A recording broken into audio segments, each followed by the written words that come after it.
wallahi yan uwana da wannan kati shine za mu kwaci yancinmu. Katin zaben nan da shi za mu yaƙi dukkan wata tsiya da take iya tunkarar mu. Da wannan katin zaɓe ne za mu kubutar da mutuncinmu. Da wannan katin zaɓe ne za mu samar wa kanmu yanci. Da wannan katin zaɓe ne za mu zaɓi abin da muke so, abin da muka ga dama. Da wannan katin zaɓe ne za mu iya haɗa kai mu taimaki junanmu idan muna da wannan katin, saboda dole sai da shi za ka je ka yi zaɓe. Amma yanzu daidai ne mutum yana kishin al'ummarsa, yana kishin jama'arsa, yana son ci gaban kansa, yana son ci gaban 'ya'yansa da tattaɓa kunnensa da jikokinsa, ya zauna bai yanki wannan kati ba, mu zo muna gani a mana wulaƙanci. Muna cikin ƙasarmu a mayar da mu 'yan gudun hijira, muna cikin ƙasarmu a mayar da mu baƙi 'yan haure, muna cikin ƙasarmu a zo a zaɓa mana abin da ba ma so a dole saboda mun wayi gari ba mu da wannan kati. Kowanne daga cikinmu yau ɗan Najeriya yana ganin abin mamaki abokanan zamanmu irin yadda suka himmata. Ba wai cewa ne mu yi koyi da su ba, wallahi sai dai su yi koyi da mu, wadda wannan mu ya kamata mu yi wannan abubuwa.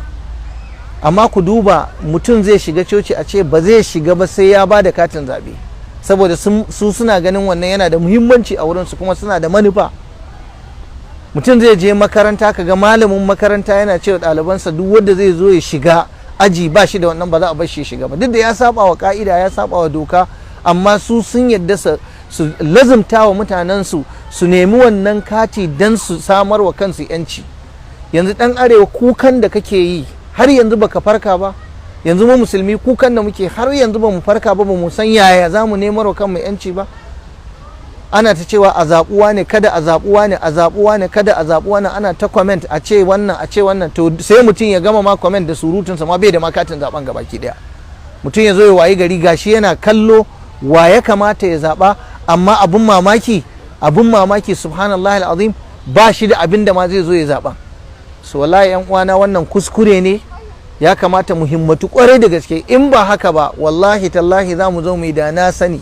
Bana mana fatan Allah ya kai mu lokacin da za mu yi da na sani. Yan uwa, kada mu zo mu yi kuka mu zubar da hawaye ba wanda zai share mana hawaye.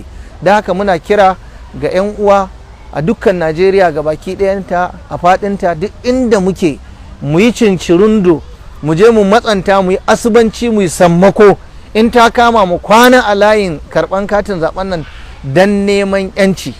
Na yi wannan bayani ne yan uwana ba don komai ba, saboda lura da yanayi da muke ciki, lura da halin da muke ciki. Da haka yan uwa, musamman mu yanzu a Najeriya a arewa, idan kuka lura da yanayin da muke ciki, mun daɗe